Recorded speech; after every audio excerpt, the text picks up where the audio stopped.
Hey, welcome everyone to a reacting video. Today, we are reacting to 3 scary, true lockdown horror stories. Alright, I'm gonna quit my yapping, and we're gonna get right into it. Also, yeah, my hair is longer. Alright, let's get right into it. In 3, 2, 1, let's hit it.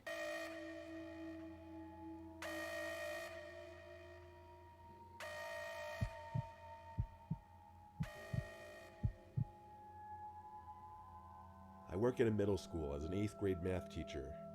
Some of you may assume that means I'm like 38 or something, but I'm actually only 26. I was hired young. I'm not saying I'm immature or anything, just that if I was 10 or 20 years older, I may have handled things differently.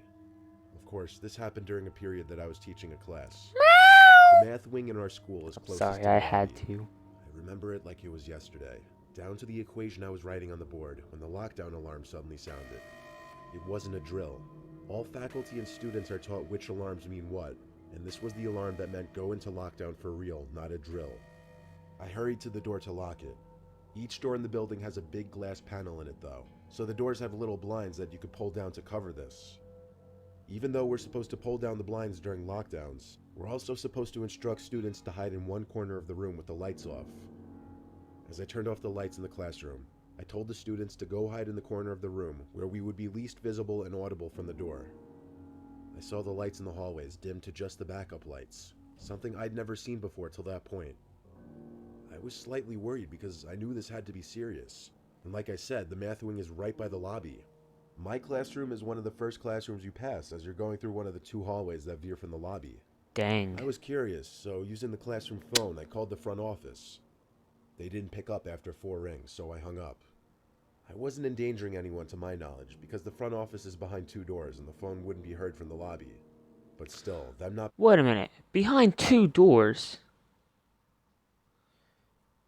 Are they made out of metal or something? Or is one of them made out of metal?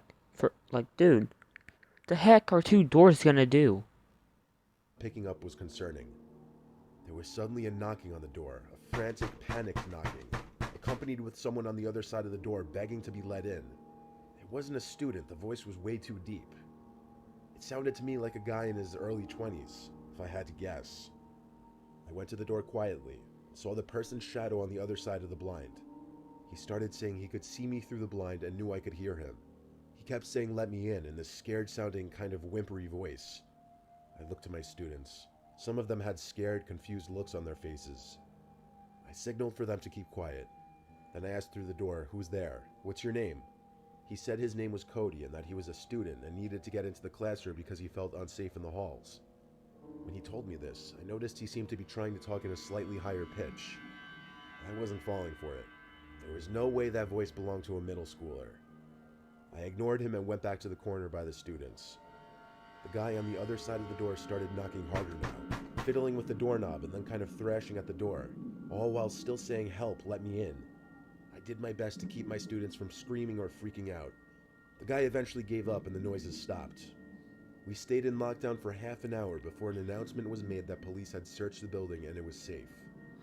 So later on, Save faculty was my given more ass. details, and apparently some 20-something-year-old guy with long hair down to his shoulders was walking around the school with a small handgun. Whether it was a real gun or not remains unknown, but the guy was caught on camera leaving the building through a back exit, and he was found by police 2 hours later, not holding the gun. I think I could have handled the situation a little better. For example, not even answering the guy when he was at the door, but I was so nervous that I really wasn't thinking logically. It's scary to think about what might have transpired if I opened the door for him. Jeez, dude. Living with opioid Are you addiction can be mother... a struggle, trapped in a cycle of opioid use, withdrawal, and cravings. Sublocade is Yeah, sis looks better, huh, guys? This was back in my university days, not too long ago. I was in between classes with an hour-long gap. I had to go to the bathroom, but I didn't like using the bathrooms that most other people use. There were a couple restrooms on campus that were never really used. For example, the activity center Okay, building's bathroom. Our school's activity center was usually a ghost town during. I'm gonna stop y'all right there. I have so much anxiety that Even if I just like watch a horror movie with a doll, it will make me never want to be near them ever again. I mean, Chucky, it's all fine, but Annabelle, oh heck no. I'm telling you, them female dolls, are so fucking creepy. I am never going near them again. Early day hours. And it was next to the building where I'd be having my next class, so it wasn't like it was far away. Inside the lobby of the activity center, some guy was sitting on a desk looking down at his phone. He looked up at me as I passed and said good morning. I said it back and proceeded around the curved hallway to the restrooms. While I was in one of the stalls, the door to the restroom opened and Also, the man asked if anyone's in here.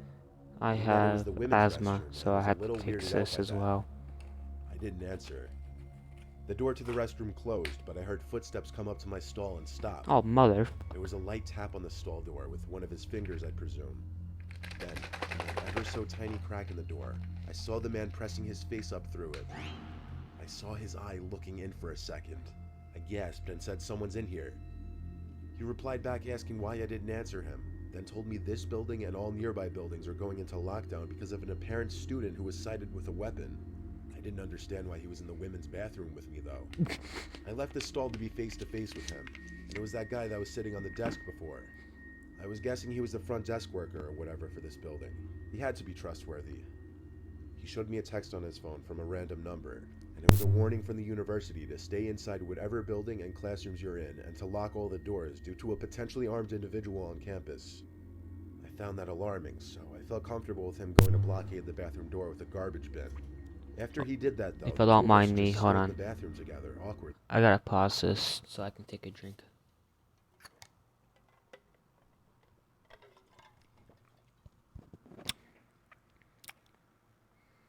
Oh yeah, that hit the I was trying to spot. ask him for more details about the potentially armed person on campus.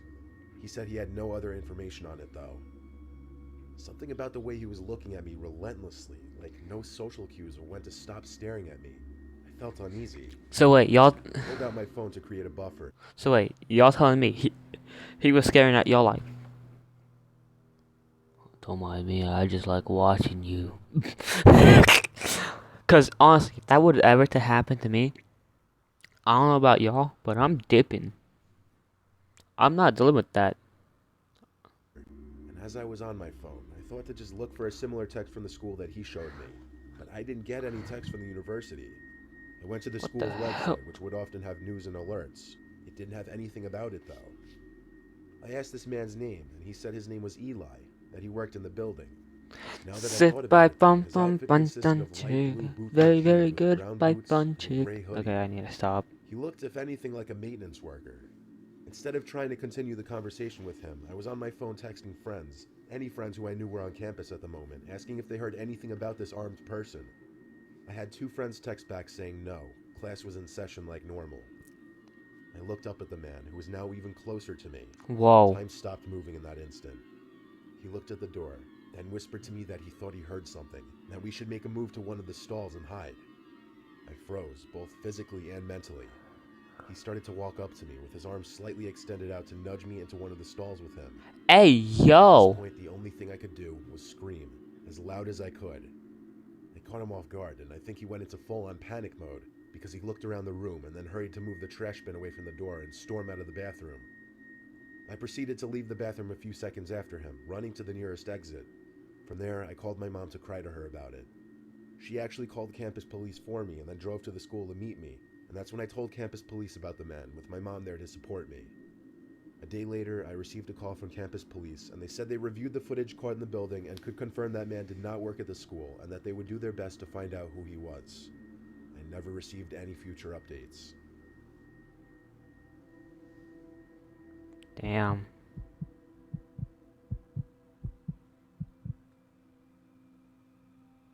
It was ninth period, the end of the school day, senior year of high school. Ninth period was one of my off periods, so my school days would be a little shorter. A couple of my friends also had their schedules set up that way, Ryan and Scott. Our third friend Tyler had off ninth period every other day. This was one of the days he didn't have off, but since it was Friday and a nice day out, we were all texting each other making plans to hit the beach. Tyler was talking about sneaking out of gym early to come with us. So we were waiting in the hallway by the gym. This hall was in the far Hold on, guys. I gotta do something real quick, so I'm just gonna turn off the camera.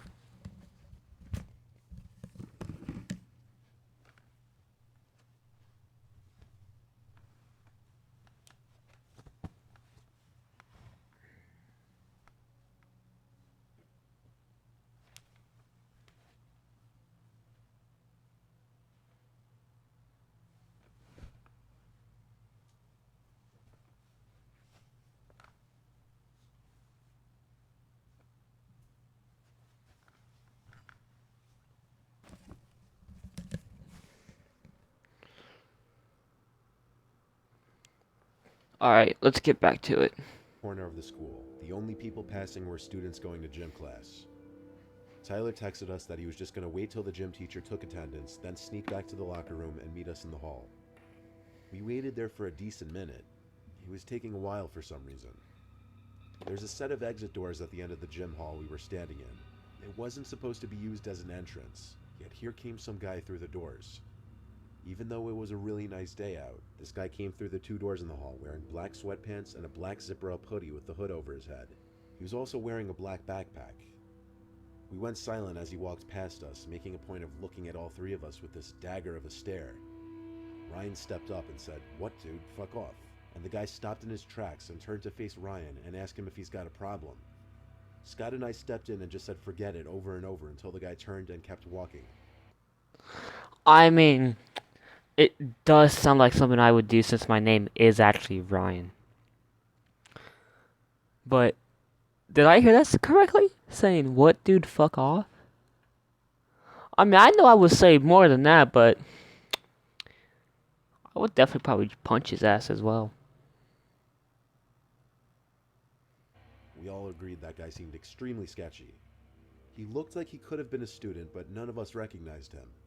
He had a little facial hair, but it was kind of patchy though. A few minutes later, we texted him asking him to hurry up, and he texted back he couldn't sneak out just yet since we're in lockdown.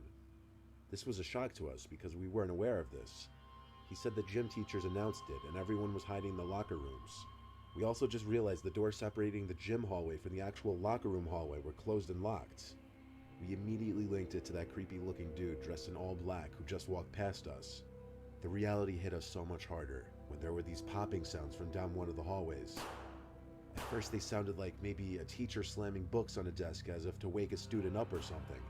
But we quickly put two and two together and realized they were gunshots. The sounds of students screaming quickly followed. Next thing we knew, we saw that guy in the black appear down the hall, and he was running full speed towards us. The three of us ran out the two doors that the guy entered from, and all the way to the woods next to the school. In that moment, I felt the curtains of life slowly closing, and the thought of death becoming a reality. I looked back twice as we ran, and saw that guy was chasing us, but he was kind of far away. He screamed stuff at us, most of it inaudible, but I did make out him saying, "I'm gonna kill you, Fed." We made it to the woods by hopping the fence that surrounds the perimeter of the school, and when we had a nice shield of trees covering us from view, we stopped to catch our breath. We decided to wait it out, laying flat on the ground to avoid detection. We then heard footsteps nearby. They got louder and louder until I could see him running through the woods looking for us. He ran further away from us, not noticing us. And when he was out of Dumbass. sight, we all agreed to run for it back to the senior parking lot. Between the running and the shock of the near-death experience we just had, I don't know how I didn't vomit. We got to my car and I drove all three of us to my house. Obviously the beach idea was out the window now. It later blew up on social media and our high school class group chat that one of the new teachers was shot by the guy and was sent to the hospital in an ambulance. He survived, but everyone thought he was going to die considering he got shot twice. Damn. No one knows who that guy was or why he targeted that one specific teacher. I'm sure he went after us because Ryan antagonized him. He probably waited to come back for us, or Ryan specifically, because he didn't want to alert the whole school with a gunshot. Who knows though? But that wouldn't have really mattered anyway because the school was already tipped off by a nearby house about him because he was seen pissing on their property before going to the school, not to mention the way he was dressed on an 80-degree day. I consider this a near-death experience, and I count my lucky stars I survived.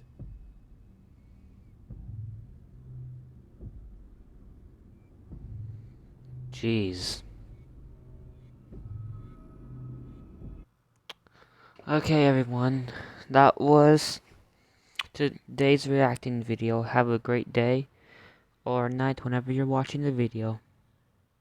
Peace out.